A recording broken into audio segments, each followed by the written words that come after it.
Good afternoon mga kababayan. Finally, meron na tayong kauna-unahang testimony ng kababayan natin using Alkalife, no? Take note ilang araw pa lang, kararating lang nito sa kanila. Ito yung sabi ng kababayan natin. Ang sabi niya, yes po, nung isang araw, di makatulog ang anak ko. Kumakabog ang dibdib niya. 2 days pa lang simula nung uminom siya ng Lunas at Alkalife, kahapon nakatulog na siya at nawala na daw ang pagkabog ng dibdib niya. Dumumi siya ng 2 beses kahapon.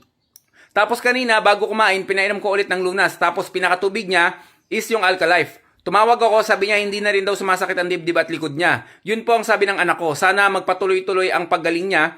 Sana maklear na ang lahat ng test niya sa Miyerkules kasi balik niya. Okay, balik. Siguro patesto sa hospital, no? So mga kababayan, ang bilis, no? 2 days pa lang. Isipin nyo, Alkalife natin. Hahataw yan, believe me. Maraming testimony yan. Marami na naman papagalinging mga may karamdaman na kababayan natin. Lalo na ngayon, ang daming orders mga kababayan dahil nga 2 days na lang is matatapos na yung promo natin sa Alkalife.